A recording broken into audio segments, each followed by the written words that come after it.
So you're going on to your first like film set. They're like, Michelle, hey, can you go to the Best Boy and get that, that light for me? Kakashi's not here. And then you What go, are you talking who's my about?" bias on this film set? More! Lunch break. This video is sponsored by Squarespace. From websites to online stores to marketing tools and analytics, Squarespace is an all-in-one platform to build a beautiful online presence. Lunch date. Date. Break. You're right.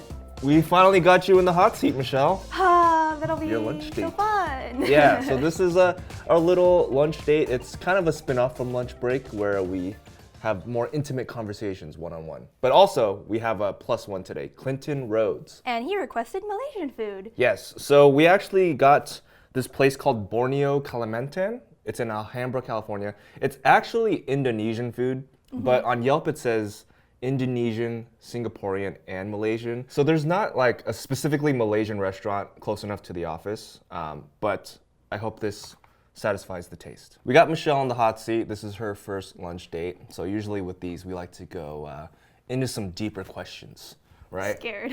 Are you scared? I don't think I'm gonna go that deep, but I have some prepared for you. Yo, you prepared questions for me. Oh my gosh. My first question for you, Michelle, is what did you want to be when you grew up? When I grew up, when I was very young, I wanted to be a writer. I remember in first grade, it was like you're supposed to draw what you wanted to be. What? In first grade, you're learning how to write. You already wanted to be a writer? No, I mean they were like, oh yeah, like careers and stuff. I remember I wrote I want to be an author, but I thought it was spelled like Arthur, like Arthur the aardvark. But then I realized that's not how it's spelled. Yeah, I want to be a writer. I don't know how that came to be, but the thing is I didn't even read that much when I was a kid. That's interesting because yeah, you wanted to be a writer, but you didn't even know how to spell. That's true. You're right. I went to school, college, for creative writing too. You went through with it. You went kind of all the way, right? I wanted to go into publishing actually when I was in college, but then my mom was very much like, books are like a dying industry. Are they? Or is it now like ebooks, right? Like in audiobooks. Does that affect it? She was like, oh, not a lot of people are reading nowadays, so like you're just gonna end up not having a job. And then I was in like a student org in college, and I had to do like some promotional stuff for like events, and then I ended up having to like record some stuff and do some video editing. This is like sophomore year in college, and then I realized I really like editing. From that, like I was spending hours on editing versus doing my homework, and then someone was like, oh, it seems like you really like doing this, like maybe you should pursue that. And I was like, maybe I will. And then when I told my mom, she was like, Michelle, why do you like these not so frequently successful careers, like writing and then video editing in the industry? Well, to give some more backstory, you guys know Michelle now, being from Chicago. Yes. I'm curious, did you always want to come to LA, or were No. you like trying to make something happen in Chicago? Well, I mean, when I wanted to go into publishing, I knew the publishing industry was in New York. So I guess like I didn't have a dream to like move anywhere really. I don't think I thought that far ahead. But when I was like maybe a junior or like a senior in college, I was like, oh, maybe New York. And then when I started taking my thoughts about being a video editor more seriously, I was like, oh, I would have to go to LA. So I never like dreamt of moving. I did want to stay in Chicago just because like it was convenient, family was there, all the friends that I knew were there. It's like very scary, the concept of having to move away from like everything you know. But I also knew that I wanted to try to succeed in whatever I was trying to do, so I knew I would have to move at one point. I think the thought of actually moving to LA didn't occur until I landed like the internship that made me move here, which was ISA TV. Right. So ISA was actually the reason you moved out. It wasn't like you came here first and then applied for ISA. So you applied, you were in Chicago, you saw a listing for ISA. No, I actually didn't. So that's not what happened. So what happened was, for me, I was in Chicago. Yeah. I was trying to apply for a lot of like internships in Chicago and maybe even some paid stuff, but it was like, I clearly knew I didn't have that much experience. And so I got so tired of like getting rejections from like Chicago places, like for internships. For like editing specific or? Yeah, editing stuff, also publishing stuff, but I just like didn't get anything. Chicago's not really known for media or like publishing so much so. So one day I like got really sick and tired of being rejected, and I was like, I should expand my by like the options in other places. So I just like applied for places I knew. I thought like bigger studios were like too up there for me. So then I was like, maybe I'll try like things that I know. So I think I thought of like Jubilee. I thought of ISA TV. I even thought of like Wong Fu. I was like, does Wong Fu have like a internship like page right now? I couldn't find anything. At the time, no. I found like one like really old like internship form from like, I don't know, like 2015. Yeah. Or like 2014. That might have been the one that me and Chris Yeah, I applied think to. that was the one that you guys were in. So similar timing, like yeah. a little bit. It was like a year or so later. Yeah. Yeah, and so I was like sick and tired of like being rejected. So I was like, it's not gonna hurt if I apply and like I just email these people, like cold email. So I cold emailed the You emailed Dan. I emailed like contact at ISA TV or something for like internship, Yeah. and I guess like he was thinking about getting new internships at that time because he emailed me back and he was like, oh perfect, like I was just thinking about like needing internship. Dan should be in this episode. You did seek out ISA. Yeah. Okay. And then I like was really surprised when I got like an interview. I was like, oh my gosh. And did you interview like over like webcam or something? Yeah. Okay. Yeah. So like so what do you do when you first move out here? Because when I moved out here was to start college at Northridge.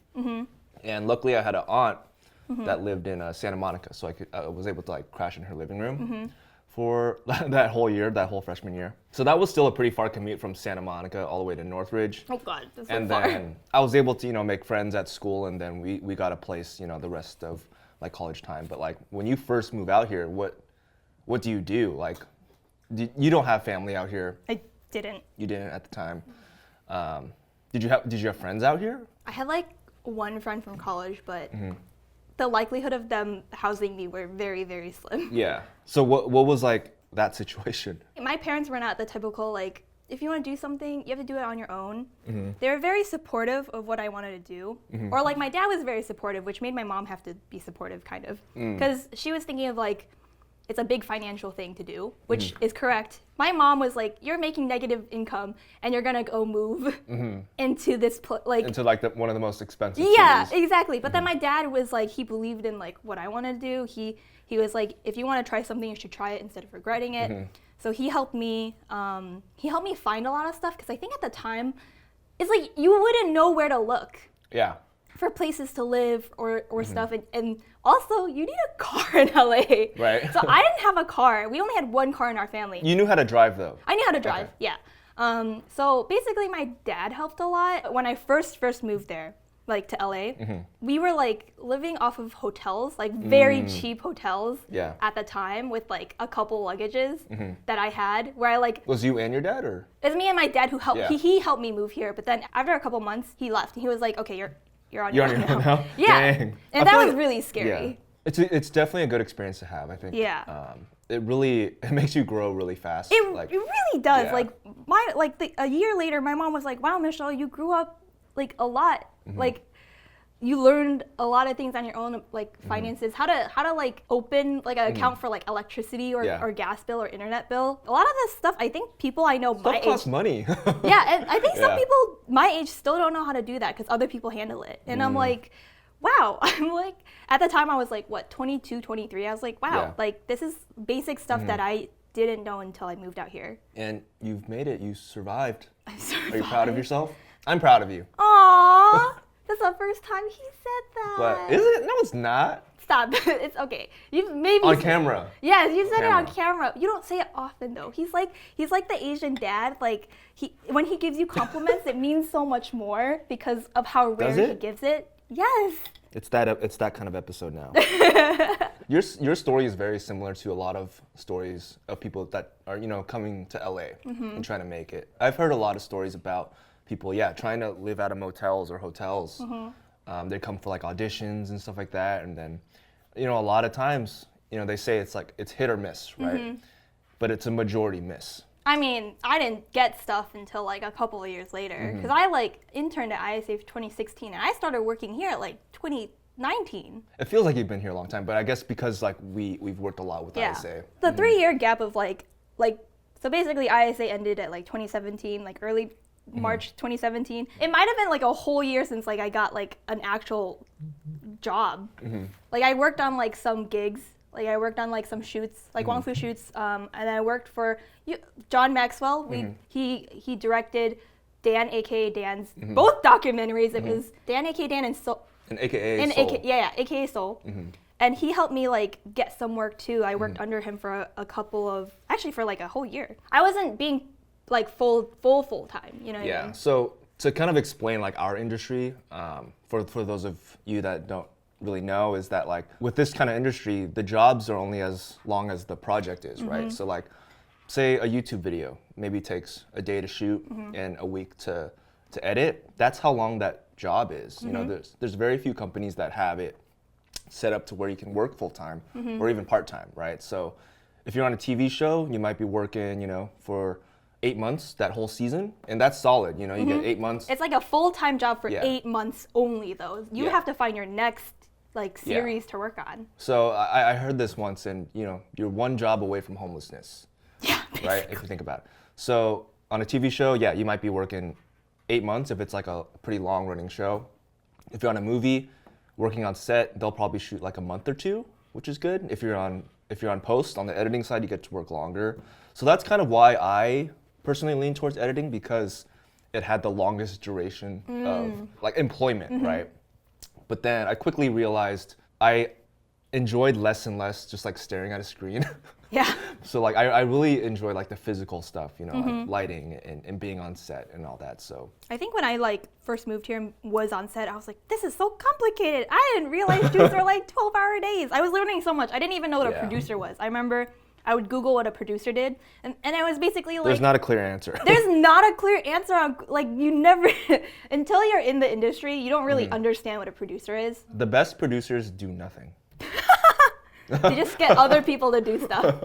I think Wong Fu was one of my first shoots, probably. I remember learning, like, all these terms, like, what gaffer was, and, like... G&E and like Apple boxes and all this stuff, and I was like, this is so complex. Now it makes you appreciate when you watch a movie and you see the credits go. Yeah. Now you know what each person does, right? Explain what a best boy is, because I didn't know what that meant. The best boy, the term is a little bit outdated because boy. Right? Yeah, oh, but yes. if you have your gaffer who's in charge of the lighting department, and you have your key grip who's in charge of the grip department. So if you think about grip, it's like all this stuff, things that grip onto each other, so like rigging. So it's what's holding the modifications for the light. So a gaffer is in charge of the light itself and how the electricity is distributed amongst the set. There's a lot of electricity that's needed to power these really big lights, so you need somebody that knows how to distribute it properly to like generators or whatever. They're the top of their departments, and then they're like first mate. If they're like, you know, a captain of a ship, their first mate is going to be the best boy. So you have your best boy grip or your best boy electrics. See, I only knew best boy and best girl off of like anime stuff. You know, it's like so your favorite. So define anime best boy. It's just like whoever's like you think is the best character. It doesn't have to be the main character. Yeah. So it's like basically your bias. So like someone could be like. So you're going on to your first like film set. They're like, Michelle, hey, can you go to the best boy and get that, you know, that light for me? Kakashi's not here. And then you go, who's my bias on this film set? So I was like, there's so many terms to know, and I mean, I've been here for like a couple of years in the industry, and I still feel like I'm learning a lot on set. And I think actually when you are on set, it's kind of like a different life. It's like long, grueling hours, but also it's like a ton of fun. It's especially fun like when you're editing and you see that first cut. You're like, oh my gosh, we did all that, you know? Yeah. That like took us days to do. And then you see the final cut, and it's just like, wow, you feel that relief when you release a video and the fans like it. Like hopefully the fans like it, but even if they don't, it's still fulfilling to like create something from nothing. Let's take a quick break to thank our sponsor, Squarespace. We like their video blocks feature because it allows us to drag and drop any videos we want to share to anyone who stops by. It makes sense because we're a video production company. To learn more, visit squarespace.com for a free trial. And when you're ready, use our promo code WONGFU for 10% off your first purchase on your website or domain. Can't wait to see what you make. Now let's get back to lunch break. So it's my turn to ask you questions, but this is from our Patreon. Ted asked, what is the weirdest movie you've ever seen? Weirdest movie I've ever seen? The Room, Tommy Wiseau. I've heard of The Room actually, I think but I've never watched it. I think it's one of those movies that every filmmaker needs to watch to understand like how not to make a movie, right? What show are you binge watching right now? So I'm watching this Netflix documentary series about Michael Jordan. Oh, Yeah, The Last Dance. The Last Dance. Yeah, I just finished that like a couple weeks really? ago. Yeah. Oh, and you're from Chicago, so like the Bulls and all that. My dad is a huge fan of Michael Jordan. Like he took my brother to go see Michael Jordan when he was really young. What? My dad is such a Michael Jordan fan. Like he switched like alliances like because he went to the Wizards. Wizards, yeah. My dad would be like, "Oh, we're rooting for the Wizards because Michael Jordan's on there." We went to a Bulls versus Wizards game in Chicago, and I remember Oh my gosh. I was just thinking like, my dad likes the Wizards, so we like the Wizards. So I was like, like when it was the Bulls' turn, I was like, "Boo!" And some girl looked at, they were like, "What the heck?" Because we were in Chicago. Yeah. My dad was a huge Michael Jordan fan too. Yeah. So I'm watching that. It's really good. Yeah, it's a good documentary. What about you? What are you watching? I'm trying to finish Warrior. Oh, on HBO. The Bruce Lee show. Celia asked, what's your favorite type of vacation and where do you want to go next? You have your honeymoon you're supposed to go to after, everything settled down. Once we're vaccinated, we're going to be going hopefully to Hawaii. We're thinking about Hawaii. Ooh. Because we really enjoyed it when we went on the Wong Fu trip. That was before your time. But there was a couple of things that we didn't get to do, like the shrimp truck. Like I love shrimp. I have never been to Hawaii, so I have no idea what you're talking about. It's a thing. It's a thing. A shrimp truck? Like you get shrimp? Yeah, you get from shrimp a from a truck. What about you? Where are you trying to go? I was supposed to go to Japan. Oh yeah. I was supposed to go to Japan like April 2020. By yourself or with friends? I was gonna go by myself, explore Japan by myself, because the last time I went to Japan, I was like too young to appreciate anything, and we were doing like a tour bus like with family, so I wanted to explore by myself, but got canceled. Maybe we'll do like a Wong Fu trip there. Oh my God, please. Make it happen, Benson. All right. I'm gonna ask you one last question, but thank you to all the Patreon members that contributed to our questions. If you guys want to contribute to lunch break like this, or if you want to get in on our exclusive boba breaks and exclusive content there, make sure to check out Patreon. I'm gonna ask you this one final question. Teleport back in time a little bit. You're younger Michelle, about to move to LA. You got all your bags packed, right? You're about to hop on the plane, whatever. What do you tell that Michelle, your younger self? What piece of advice Oh my gosh. or words of assurance? Oh my God, there's so many things I would tell. Previous Michelle, I feel like previous Michelle was very naive in like how the world was. I thought a couch like at maximum would be like $500. That's how naive I was.